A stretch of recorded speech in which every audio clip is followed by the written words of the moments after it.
Hey, White Sox fans, can you believe this? It's podcast number 114. And if you think you never get anything new with the Southside Sox Mothership podcast, well, I'm here to tell you, as I always am, you're wrong. This is a first. We're sort of doing a meet the players with just more than one player. We've had a recent, as we get through the dog days, and well, at least Southside Sox is actually playing like there's a home stretch of the season because we made some enormous talent acquisitions here in the last week or so, and it does seem to me almost all of that new talent has decided to join me on this Southside Sox Select podcast. It's number 114. We got some new folks to talk to. First half of this podcast, we're going to talk a little bit about their fan backgrounds. There are no wrong answers and there's no test, but I still will be quizzing. And second half, I suppose, if we have to, we'll talk about the 2022 White Sox, fresh off of taking 2 out of 3, but still losing the season series to the Kansas City Royals. Okay. I think these names are straightforward enough for me not to butcher, but I make no promises. I believe up in the left-hand corner, it's probably different for everybody. To block, I am going to take Allie Wesel. Allie, welcome. Very happy to have you here. Thank you, Brett. I appreciate it. Okay, going down maybe to try to get 3 straight. It is going to be, okay, here we go. Melissa Sage-Bollenbach. Did I get that right? Representing Gen X. Sweet. That's right. I finally have someone close to my age. Wow. Okay. And continuing with the connections to me, because this is what it's all about. It's a fellow Paisan. Okay. Marj Raguso. She is en route to her actual podcasting studio. She's now in parts unknown, but Marj, welcome. Very happy to have you with us. Thank you. And of course, outside the Chicago area and our already designated ballpark, visiting ballpark writer beat, it's Elizabeth. Elizabeth, welcome as well. Very, very happy to have you joining us and intrigued to know what your impressions are going to be of, let's see, Seattle, whatever they call it, T-Mobile, whatever, Seattle's park and Oakland and, parts unknown. Yeah, I'm excited to be here. Thanks for having me. Okay, let's you're not meeting me. Everybody knows you've heard too much about me already, so I will try to not chime in too much on answers, but of course we're going to just start with, I guess, how each of you became a White Sox fan. I can already tell there are some interesting stories, including some very strange generational interplay, at least with one of you. So let's start again. Let's just go again. Top corner of the block. Allie, tell me how you made it to the White Sox.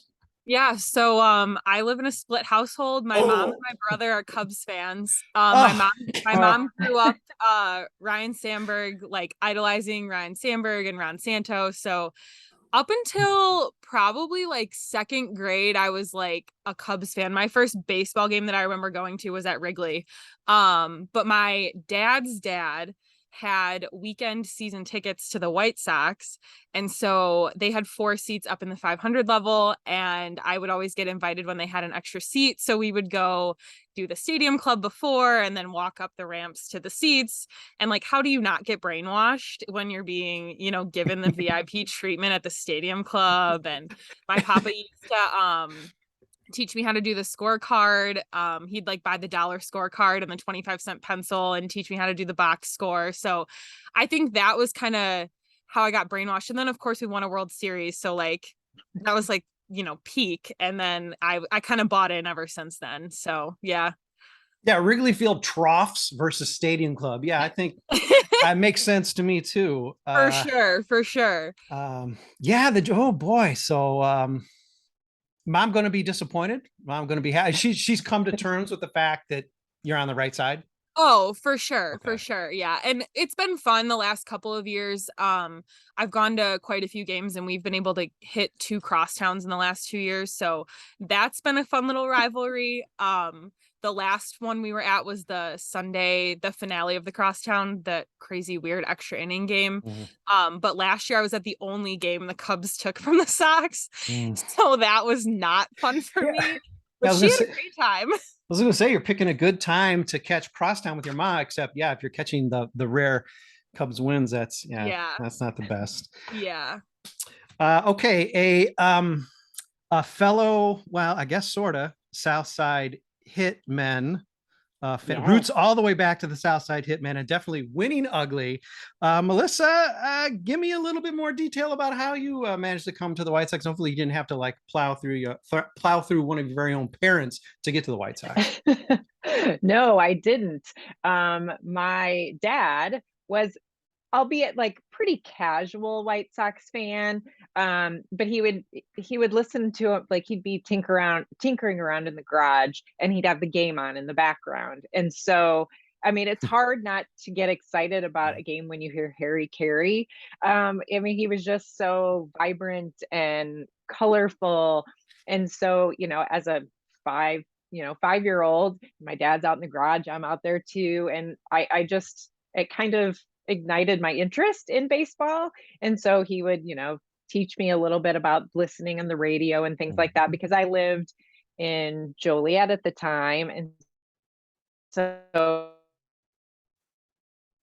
TV or anything like that. So did a lot of listening on the radio.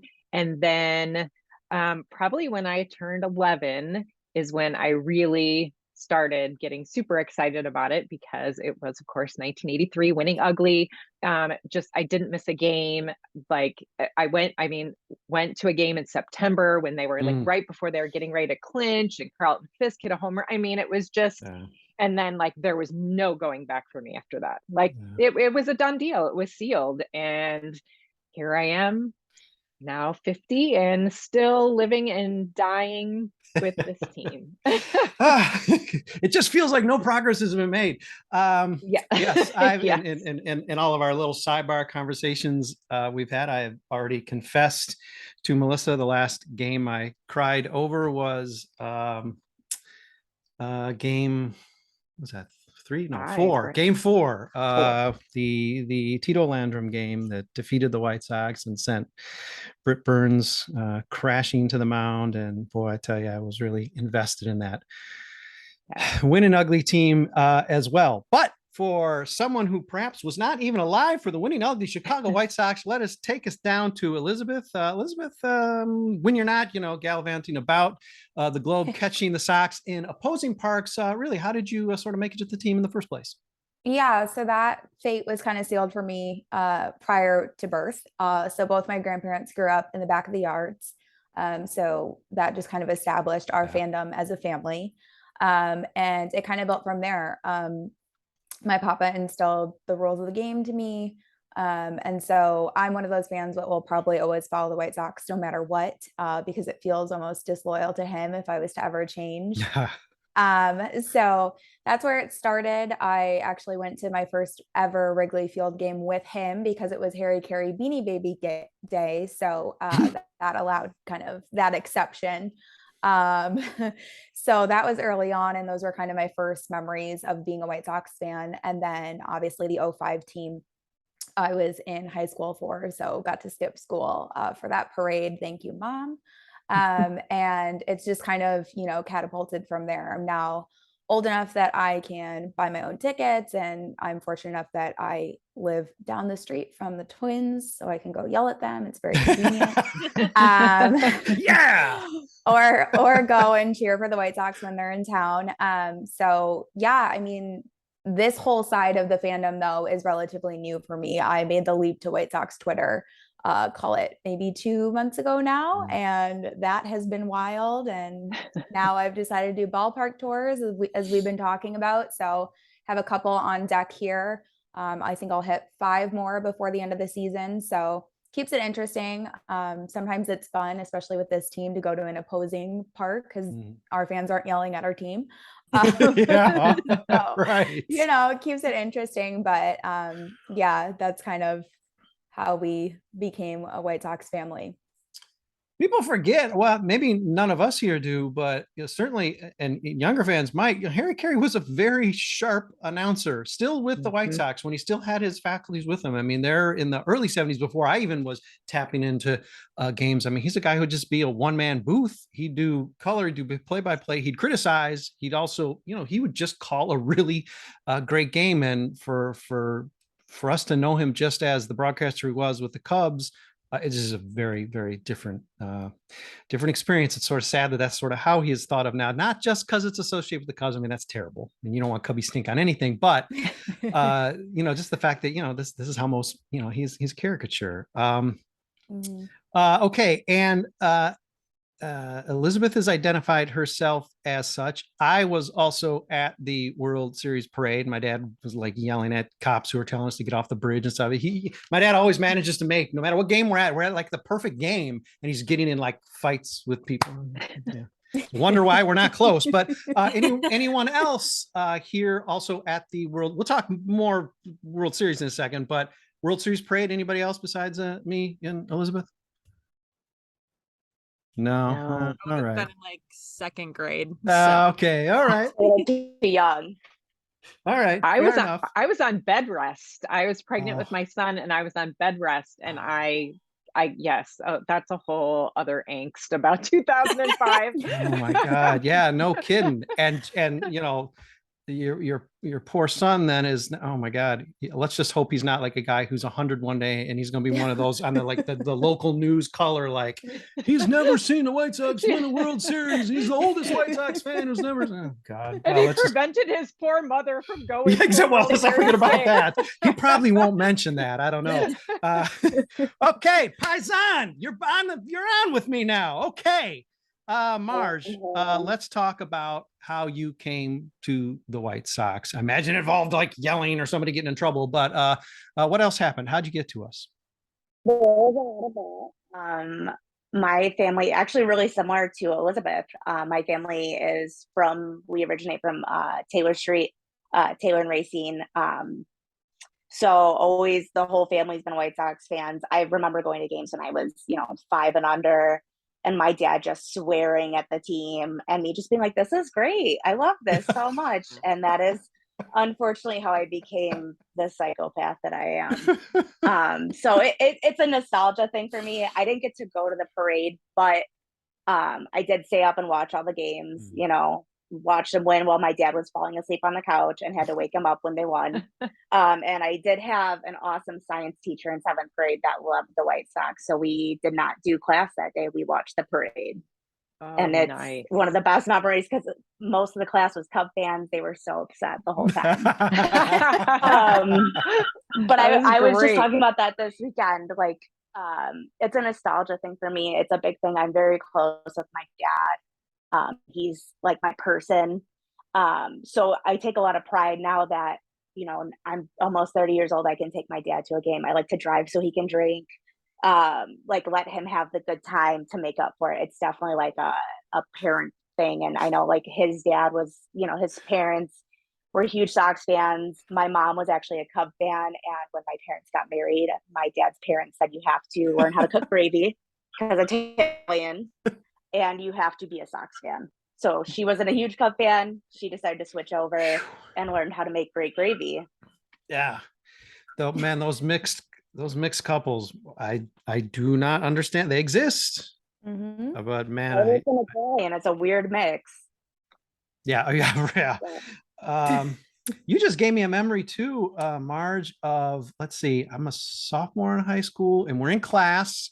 And the Cubs are in the playoffs. Is the year after winning ugly, which boy made 1984 even uglier. Not only did the White Sox completely bottom out, but the Cubs came out of nowhere to do something, and they were giving like PA announcements about the game. And those first couple of games, the Cubs were romping. It was just so depressing to think, oh my God, this is going to happen. Of course, thanks Cubs, you sought your inner Cubdom and managed to blow that playoffs, but.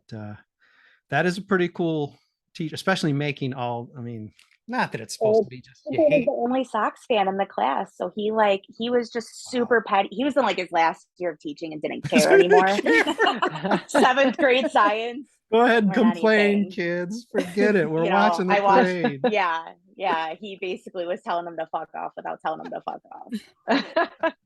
Very fond memory I have growing up. All right, let's move on to, I'm going to start with Melissa, because I think I already know hers, even though we have all lived to see a White Sox World Championship. And I don't think any of us can actually say that isn't our best moment as a White Sox fan, because we're not like some other teams where we can just like file through the 5 or 6 we've won in our lifetime, and we were lucky to do that with the playoffs. But favorite moment, it can be World Series, of course, but Melissa, your favorite White Sox moment that stands out? It is a slam dunk. I was at the Field of Dreams game last year, like a week before. So I had entered like the White Sox lottery, and like a week before the Field of Dreams game, my contact at the Sox called me and said, "Hey, your name came up. We have 2 tickets for Field of Dreams game. Would you be interested?" I'm like, interested? Yeah. And he's like, "Well, you'd be really surprised. A lot of people have passed it up." And I was like, oh my God, I didn't talk to my husband. I didn't anything. I was like, absolutely. Here's my credit card number. Charge it right now. It was so like the goosebumps, the magic, like all that you felt watching it on TV, like multiply it by 100 being there in person. It was just absolutely magical. Like I'm sitting here right now, I'm goosebumps just talking about it. I am in one of those mixed marriages. My husband is a Cub fan, although I know he's a central Illinois person though. So he was like Cubs or Cardinals. So like for him, he's like, oh, I like the Whites. Like I can do the White Sox. I just can't do the Cardinals. So, he really enjoyed a lot of it. Like it was just absolutely incredible. Yeah, if you got to be on the other side, at least if you're just willing to immediately stand down, okay, acceptable. Like soft Cub fandom, okay. Yeah. All right. So one follow-up question I got to know: Yankees take the lead after the White Sox pretty much, had a, I don't want to say they were necessarily in control the whole game, but they were in control of that game. Yes. How were you? I don't know the crowd, because I'm sure most people were, I don't know, or it was probably mixed, Yankee, Sox, whatever. How did you feel when the Yankees pushed ahead? Was there hope? Was there sort of like, man, this is a really lousy way? I was so excited, and that was a lousy way to end it up. Yes, that is absolute. Because I tend to be the glass half empty White Sox fan, I will admit. And so I was so mad. I like couldn't believe that Liam came in and just blew it. And my husband looks at me and he's like, it's not over. And then when the Sox came to bat in the next inning and Sevy got on base, he said, TA is going to end this game. Oh, wow. Yeah. So my cubby hubby called it. And yes, but I was furious would be an understatement. Like, it was, and we had Yankees fans in front of us. I mean, it was just like, oh yeah. Yeah, I can imagine. I'll be thinking about like all the pictures I took more often. Oh yeah. Yeah, like all the photo opportunities you had, and like, taking pictures in the corner there, you're like, oh great. Now all my captions are going to be like, sad face, instead of, I was so jazzed about this, and now it sucks. Okay. Allie, let's pull you back in. Moment that stands out. Again, it could be 2005, or if there's anything else that jumps out at you. Curious to know. Yeah, I think, so I was alive for the 2005 World Series, but I was still pretty young and like didn't quite have a grasp on like my obsession of baseball quite yet. And so last year I was at Game 3 of the ALDS. And there was nothing more like chilling and cool when Lucas Giolito came on the screen and was like, Sox fans, it's time for a blackout. And the entire stadium went black. And like just looking around, everyone like whipping their black towels around, and like it was the most insane thing ever that I've like ever witnessed. And then when Larry Garcia hit that 3-run home run, I could not like hear myself think. It was absolutely insane. Like I will never forget being at that game, no matter what happened the next day. Like that will be instilled like in my brain forever. It was insane that I got to be there. Yeah, I'm curious that because we did a lot, especially once they announced blackout, which is like a no-brainer. But I mean, it's the White Sox. You never know. And and once and granted, they had to wait 12, whatever it was, 11 years to do it again. It was really a playoff opportunity. But we devoted a lot of time to it. Some people went. Some I think Jackie and I had both been at the original blackout. I think I even grabbed my towel. I think we're still using the towel in the kitchen. So I ran and grabbed it. But I mean, that 2008 game was extraordinary. And I had been at the World Series games as well. And of course, you can't compare to, come on, you win a World Series, it doesn't matter if it's snowing. I mean, come on, there's no thrill like that. But Yeah. the blackout game was the most bizarre, crazy, just unbelievable experience. Just seeing everything flooded in black was nuts. And I'm guessing not having that to compare it to, but it still had to be, it did sort of suck some of the breath out of you just seeing this, everybody into it, right? Yeah. So I dove into White Sox Twitter probably 4 months prior to that. So I was still kind of getting a grasp on what is this fandom? What is this internet universe? And I actually sold my 2 extra tickets to Jackie. Jackie sat next to me for free. So that's how I actually met Jackie. But that's the first time that I really was yeah, this is my thing. That was the moment that I was there is no going back. This team will be taking all of my money. Just ask when, and I will give it to you. Cause I just those types of memories are just things that you can never get back. And just being able to experience that. And one of my best friends from high school came with me, and our 2 brothers were there. We just got to share in that experience. And I just think that's so cool. Yeah, scary when you say you just take my money, because Allie, Jerry will do it. He's going to do it. In fact, he just wrote your name down. Hey, Jerry. It's funny I say that because it's funny I say that because they keep advertising buy your 2023 packages, and I'm I'm not doing that next year. Right, as of right now, nope. Okay, Elizabeth, give me an idea about what really sticks out as a highlight for you. It could be a mundane game, could be I don't know, could be World Series. Yeah, so childhood wise, I would say going with my grandpa to the stadium, especially during the Mark Burley era when fun was still allowed, and he would be sliding on the tarp during rain delays.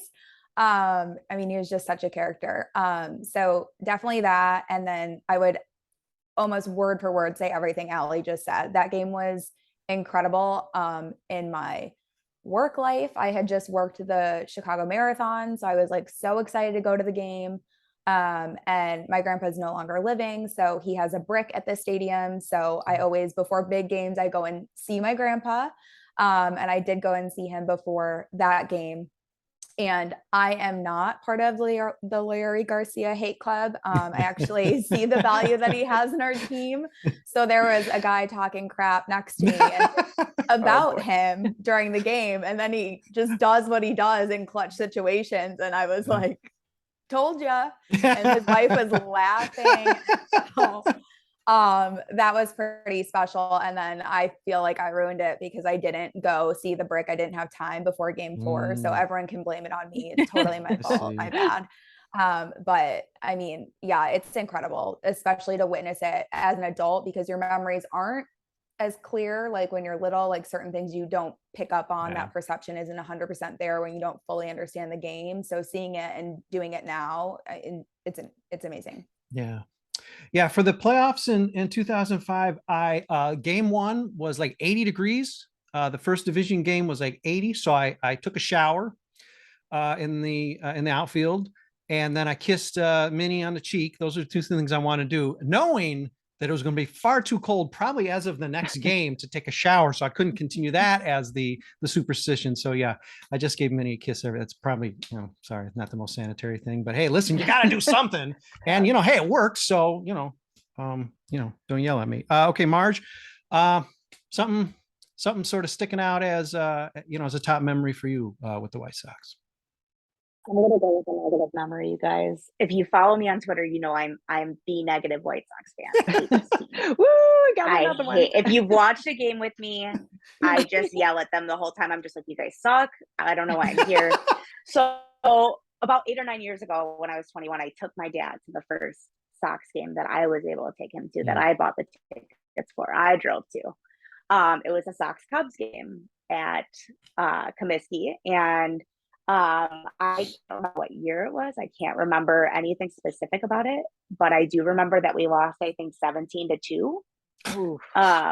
And that was, my dad, we were a couple of the last Sox fans left, and we went and sat in different seats, and he was you never leave a game early. And ever since that, that's just a rule of thumb for me, is that I never leave a game now because of that memory. So we went and found like our favorite section to sit in, which actually happened to be like 109.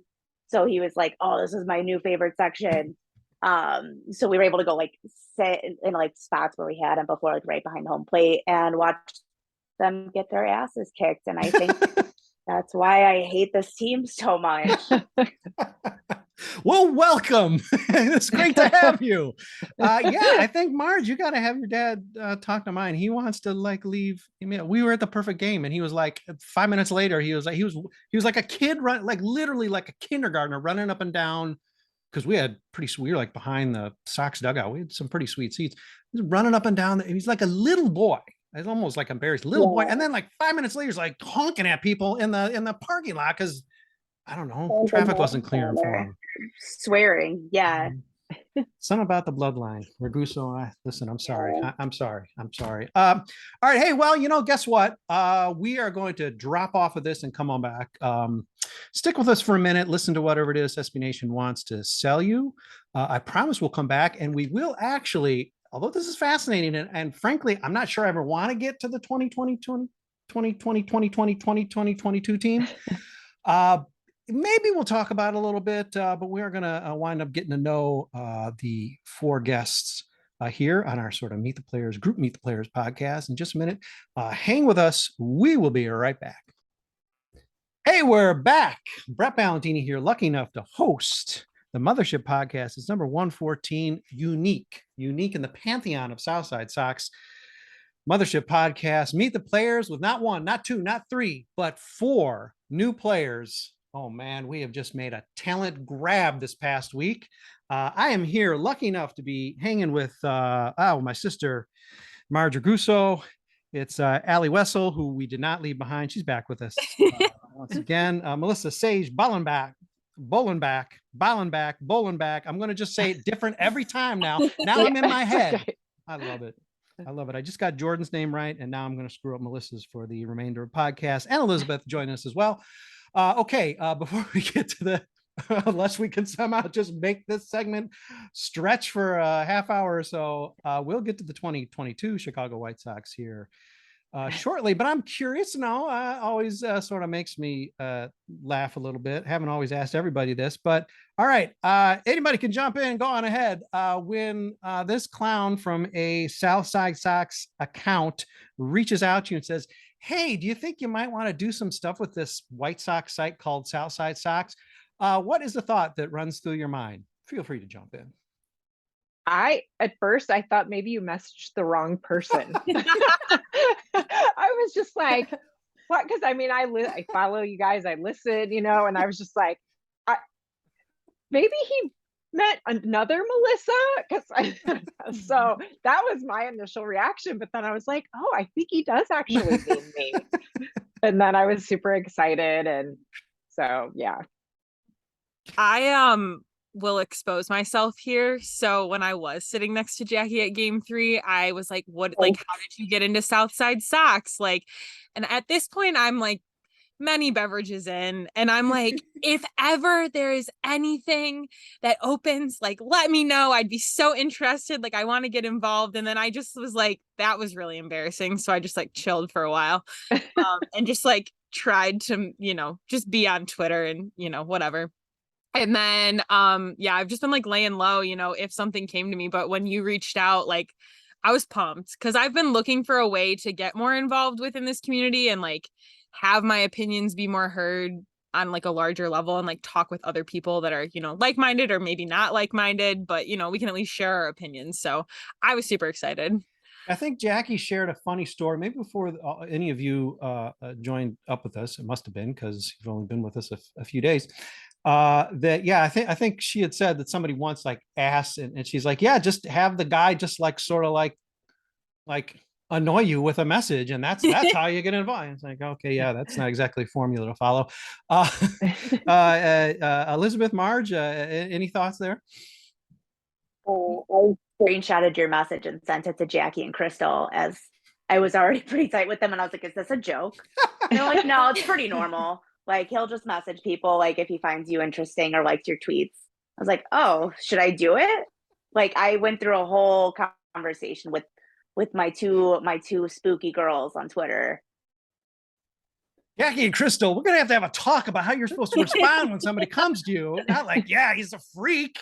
I don't know. All right, well, okay. Fine.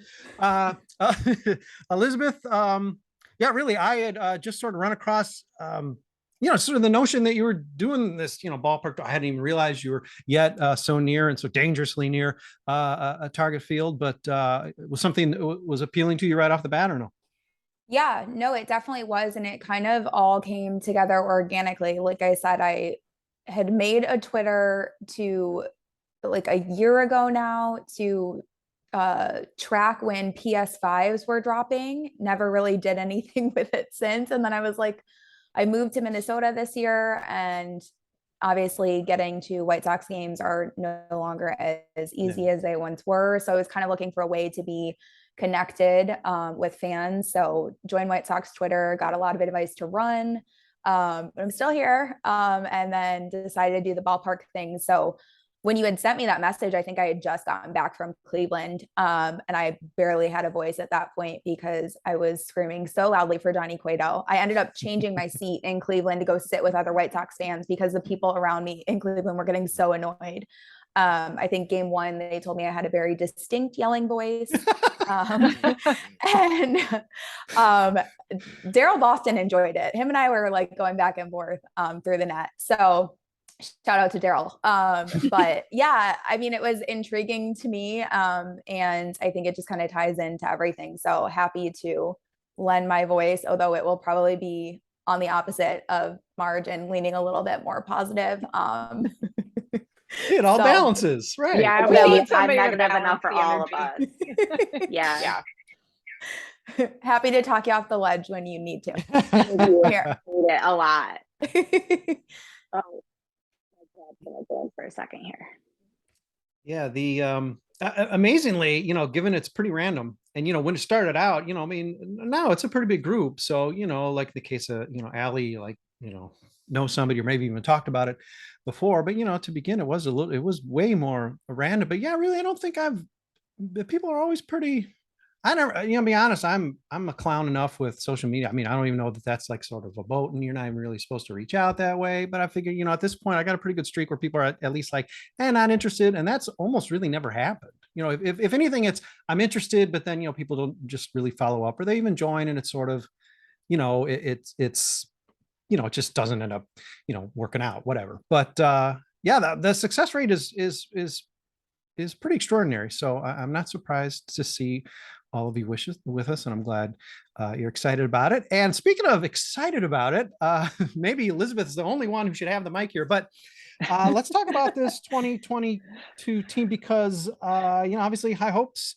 All the jokes about waiting for the rest of the AL Central competition to show up, and it showed up. It's looking dire right now. Let's be honest. Even Elizabeth has to be saying, man, this is going to be a tough road to hoe. But, game in September, a game under 500 for a team that won 93 games last year by any stretch should not have had trouble this season. And they've just found trouble over and over. The depth isn't there. Obviously, we point to the offense and mock that, I think, most aggressively, but the rotations had holes, certainly injuries. Bullpen decides to generally be strong, but still find ways to not quite keep it as tight as possible. I guess let's take this two ways. And first, up from opening day to this point, let's get some assessments of how you felt about this White Sox team. Marj, I can answer for you, but of course you're welcome to answer as well. But just, the idea of this first 5 months of the season have been rough. There's no way around it. It has been rough and not what we expected. I think it's a roller coaster ride because I'd rather you either just be terrible and just, second week into the season, have me be like, all right, we're not making the playoffs. This is just a fun season, whatever. It's the back and forth. We're gonna get swept by the Diamondbacks, but we're also going to turn around and win 2 games against the Astros, who destroyed us last year. So, I mean, let me down quickly. it's the they're playing games. I keep telling people, I'm like, this is like the toxic relationship in my life. I need to drop it, but I can't. And going off of that too, sorry. I think if we were in any other division right now, all hope would have been lost. But Yeah. like, it's the fact that we're Yeah. one game below 500 and still only 4 games back from the division lead. Like, that is what keeps me clinging, is not even like we're going to be back and forth good and bad. It's like, oh, we haven't even blown the division yet. But see, that makes me insane because people will come back with that line, oh, well, like there's still hope for the division. And I'm just like, this division sucks. I'm like, even if we win the AL Central, we're not getting past that. Like it's over there. Yeah. And Marj, I was interested to hear you say that you just want the team to, sort of be, not have any mystery, about it. The Sox traditionally are not that way. Stupid facts, like to throw them out. For another story I'm, working on for Southside Sox. The White Sox in 122 seasons, they've been a last place team 8 times. They're very rarely that awful. And, I guess, sort of tugging at your heartstrings like that isn't very play. And I think maybe to extend on what you said, Marj, I think the problem isn't that, okay, this is a 500 team. I think most years we'd take 500 well enough because it's like, all right, you're in the mix. And in a season like this, okay, you're within striking distance of the division and you never thought you'd be there. The fact that this is coming off of 93 wins, I think is what really is the gut punch. It's like, okay, wait, we're going to drop 10 wins this year and even still be in contention for a possible division win. That's a weird feeling. It's very unnatural because you're right. 5 other divisions, it ain't happening. I can't look at this lineup and look at their like where they are right now. You're game under 500, but like the names on our lineups every single week, and just this team doesn't play well together. I don't think they can figure it out very well. I can't figure it out when I watch them. Sometimes they work and sometimes they don't. And I think that's what makes it more frustrating for me is how do you go from, I went Saturday, Sunday, and Tuesday this past week, and those were just embarrassing games. I can't tell you how silent that stadium was. Yeah. And to turn around and then win yesterday and win today like they did, like what's the switch? What is it? Yeah. It happens all season long and it just goes back and forth. And I'm like, could be sending Tony La Russa 2,000 miles away. Okay, the bat signal's up. Elizabeth, we need a bit of sunshine. Okay, give me your take. The first 5 months of this season, is it quite as dire? Yeah, I think what Marj said is totally accurate. It's the lack of consistency that's frustrating. Like, I will be positive, but I'm also realistic, right? So the talent level that this team has is not being shown on a consistent basis, which makes it even more frustrating. Like, I don't want to have to look at what the Guardians are doing or what the Twins are doing to see where we stand. And it feels like every day I'm cheering for the Twins or the Guardians to lose just so that we can stay in the race. And it just kind of feels like, we've been at 500, like every season. every point of the season, it feels like, so in that regard, it's frustrating. And then it feels like we find new creative ways to lose some games. So it's like, oh, we haven't seen that before. Let's do a triple play. Like, what's going on, guys? And then they show you a glimmer of hope, like the last 2 games, small ball, like several home runs, like, and then it's kind of like, okay, like this is the team and this is how we thought it would be. Yeah. So what's going on? And maybe it was a fluke because I've been seeing stuff that the guys found out, like Andrew Braun had found out about Tony La Russa through Twitter. So maybe that was the shock of that first Royals game. Traditionally this year, we don't win first games of series and then come back and, kind of compete.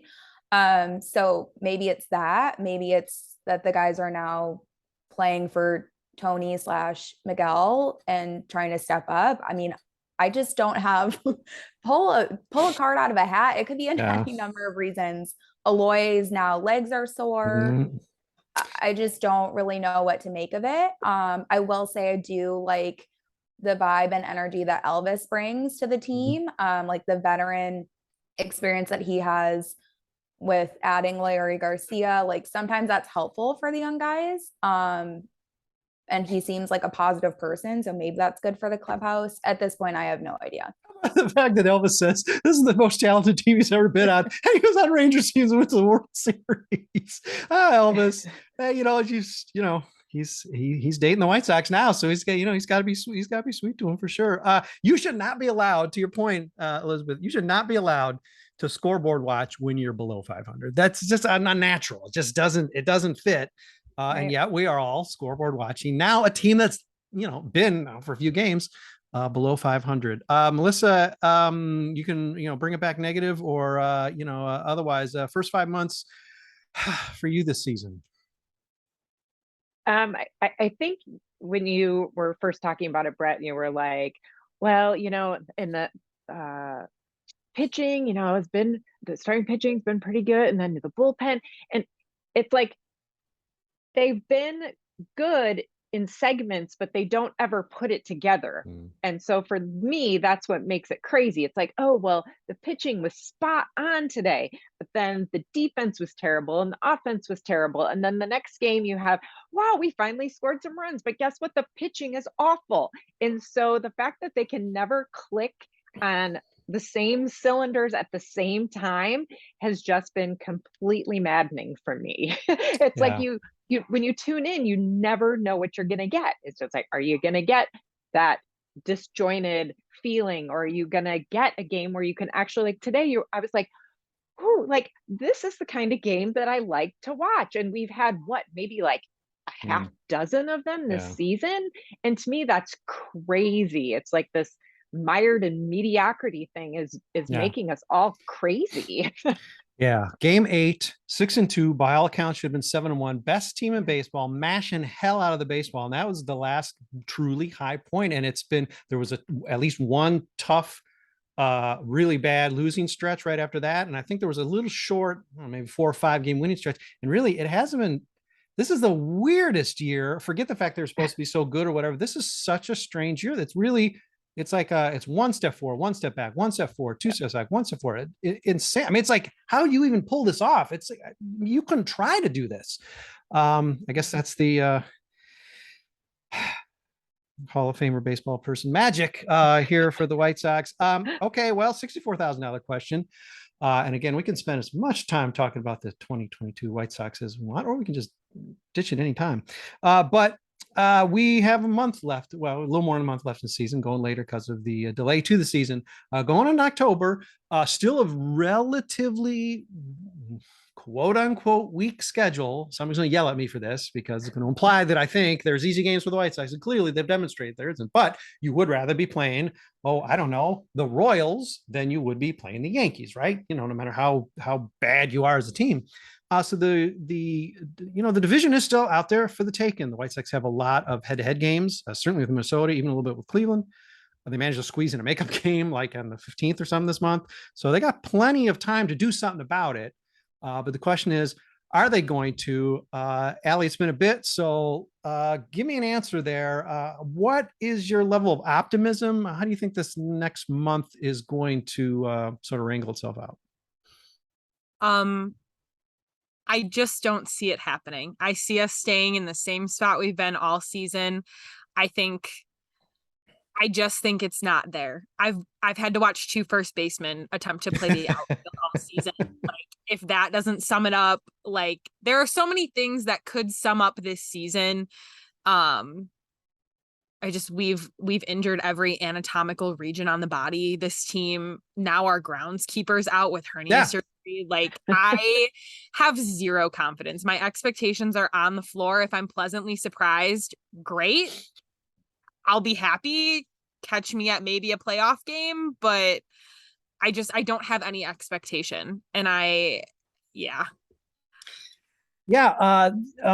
by design. Okay, not 2 first basemen in the outfield, but 1 first baseman in the outfield was by design going into the season. That is some scary roster mismanagement when you are expecting, but I understand you got Jose on the roster, you got Vaughn on the roster, and Sheets, who knows, several other players, maybe not actually formally first baseman, but probably should be. I mean, the idea that by design you went into the season like 2 years ago, they threw Vaughn a glove at the end of spring training, said, "Hey, you know what? You're gonna play left field now." Skip, I haven't played outfield since like maybe T-ball or maybe high school. We'll give you a couple days, get out there and figure it out. Well, it's 2 years in, he hasn't figured it out. All right, Elizabeth. Okay, again, sunshine or not, how you feeling last month of this season with a team game under 500, but still within striking distance? I mean, I just don't know what to make of it. We could go left, we could go right. Like we have enough games left against division rivals that it could matter, and we could make up those 4 or 5 games relatively quickly. But if we don't show up this weekend, I feel like that's going to be a good indication as to kind of what the rest of September looks like. But I would say mid-September we'll have an idea of are we going or are we not? Yeah. Minnesota's coming hot too. That's not great either. Because boy, who have the White Sox beat in the division? They got a winning record against Detroit, I think. I don't think any of the other the other 3 teams. Come on, the worst division in baseball, and you can't. I mean, come on, White Sox. God, what a weird year. All right, it's only fair everybody gets to answer. Marj, I mean, I can imagine, but really, how are you feeling? I mean, last month, game under, where you at? I want to tell everybody right now, I think they could do it 100%. I don't get my hopes up though. I'm known for don't expect anything. So that way, if they do make it, I'm pleasantly surprised. They could do it. Now, Will they do it? I don't think so. Yeah, but okay. they could do it. I was going to say, Marj, you led me to believe I was going to get a very different answer there. So yes, you're very positive. I'm negative, but in my heart, I still love this team more than anything. And I'm like, they could win the World Series still. But no, that's not real. But in the back of my head, I'm like, what if they did though? So they could do it. But I'm really interested to see how the next week or so goes with Cairo. Yeah, that's true. I'm definitely not it's all Tony's fault person, but I am interested to see if there is a change. Because I think some of it, there's a lot of blame to go around to a lot of people. Yeah, the question I'd ask if I was on the beat, I would say, okay, wait. Because clearly Tony's still running things. I mean, Cairo's not going to come up with something crazy that, Tony's going to drop dead or, whatever, scream from Arizona about. But obviously in-game stuff, when you pull a pitcher, et cetera, I mean, that is going to fall on Cairo.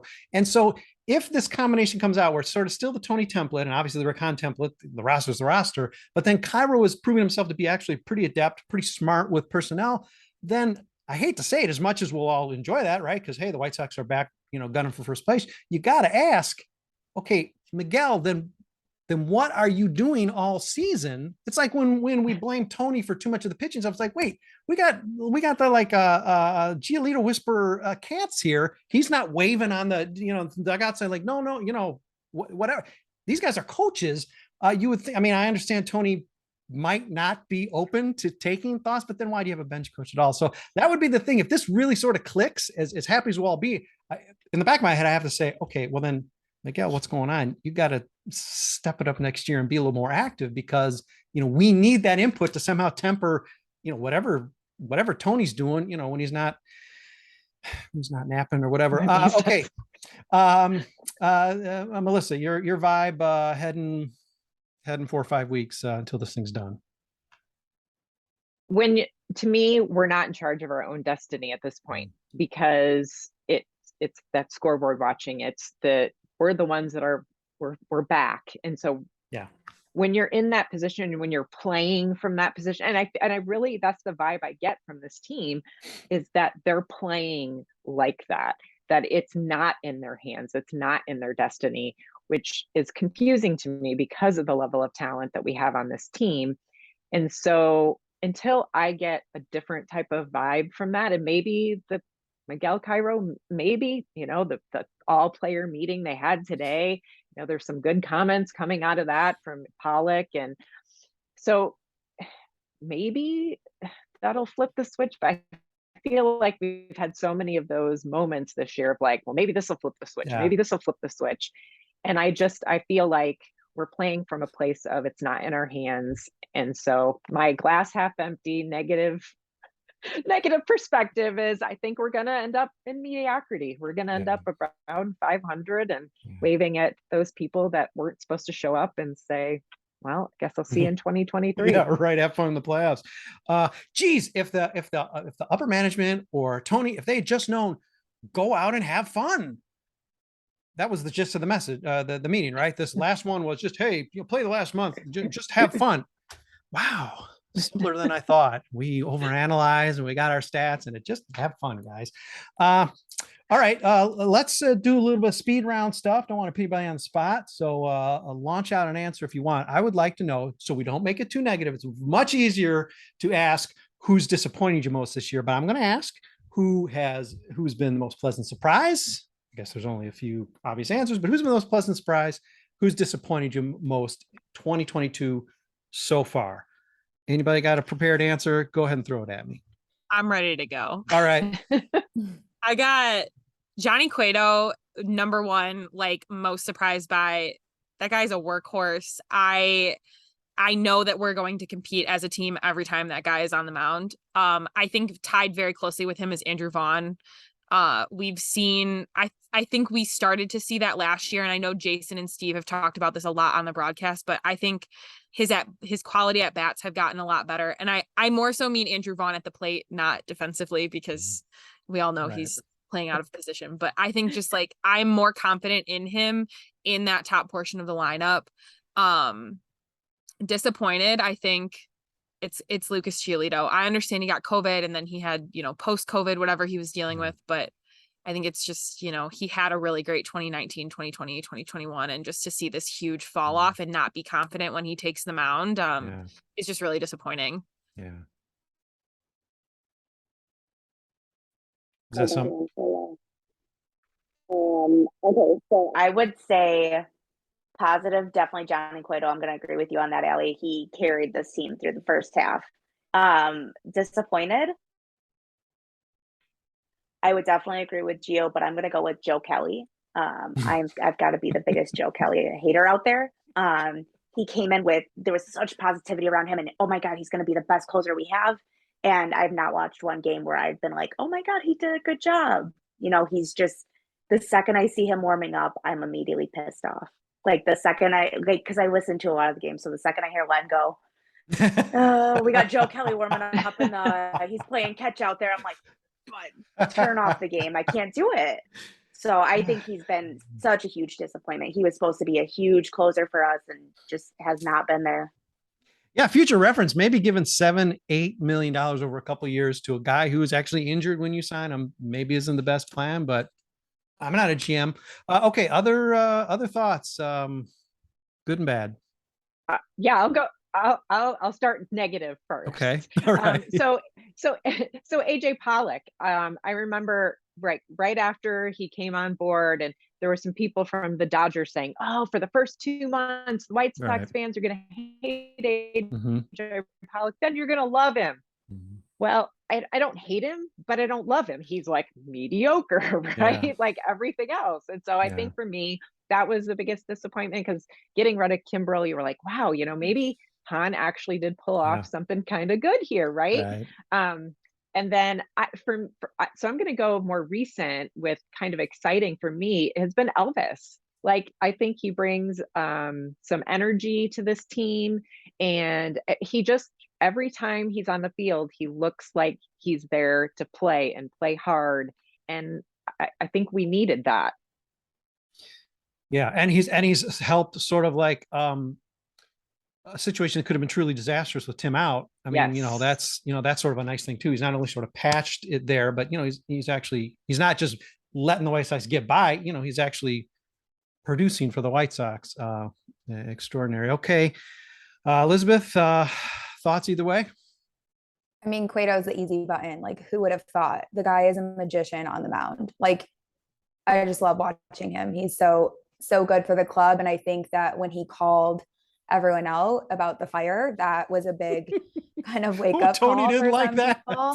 Well, I liken it to, I feel like in the clubhouse with Tony La Russa, it's similar to like Bill Belichick with the Patriots. Like, it's kind of like everyone's kind of tight-lipped. Like no one really the players own and take accountability for that after. Like if Lance Lynn has a bad game, he'll say like, well, I sucked or whatever, typical Lance. But I feel like no one really ever says kind of too much one way or the other. Like the whole like Luis Robert thing, like what was going on with him? Will we ever know? I have no idea.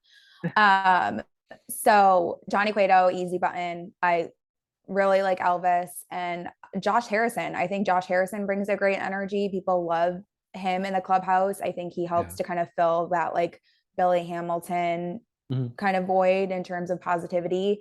And I think he stepped up big in the absence of Tim as kind of being positive. I mean, Ozzy likes to make fun of him for like revving the motorcycle or whatever. But I did get the opportunity to meet him in Cleveland. And he had people visiting him like that were coming down to take pictures with him that he had probably known for a while.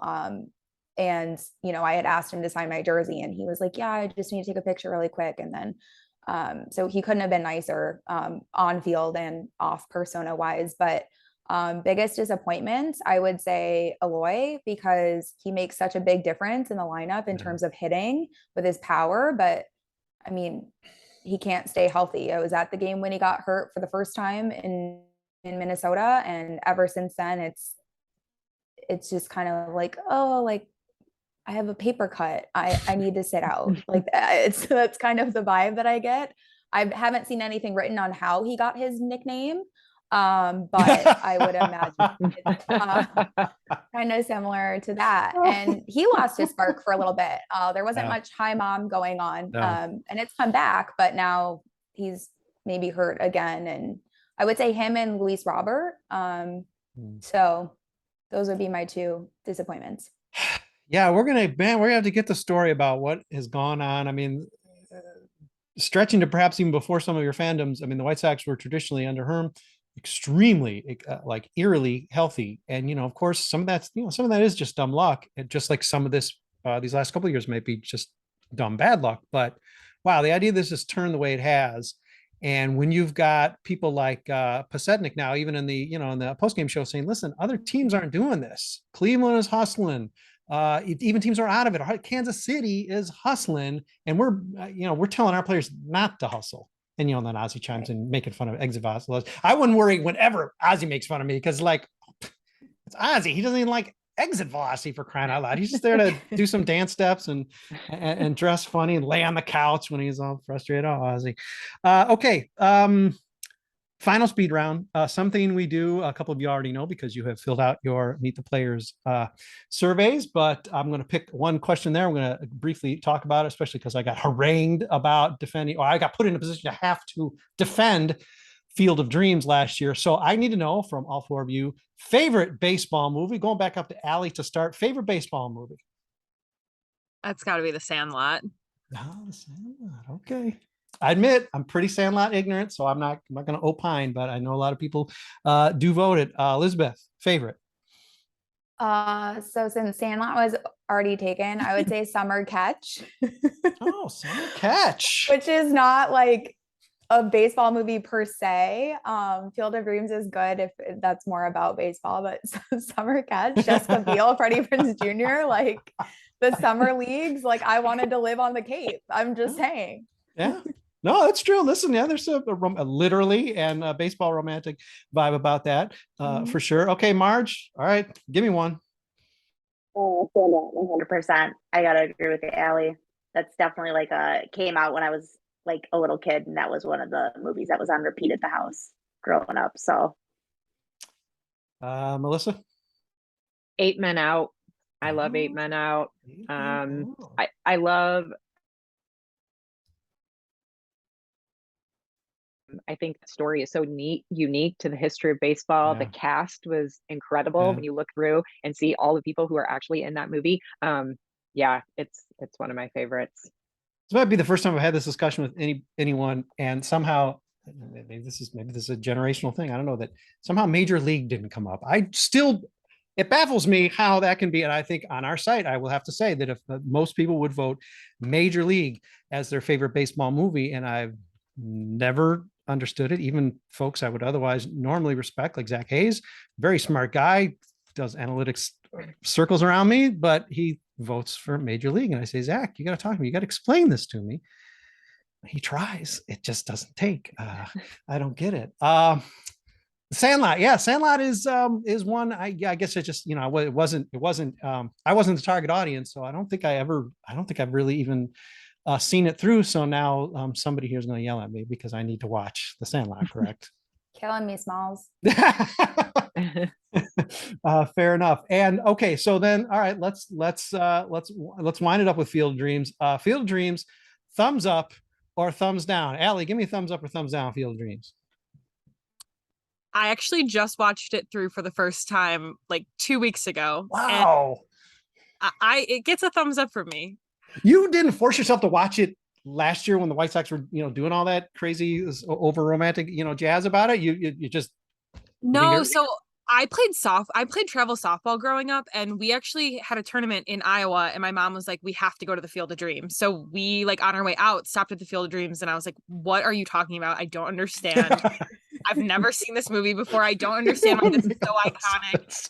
And then it just kind of died off, and I don't think I ever watched it. And then last year when Field of Dreams was happening, I was like in the middle of a move and getting settled into a new place, and I just like didn't have a chance. Like, I watched the game for sure, but no, I just recently watched it, and it was a feel good movie. It wasn't like, it's not like Oscar worthy or anything, but like it's a feel good.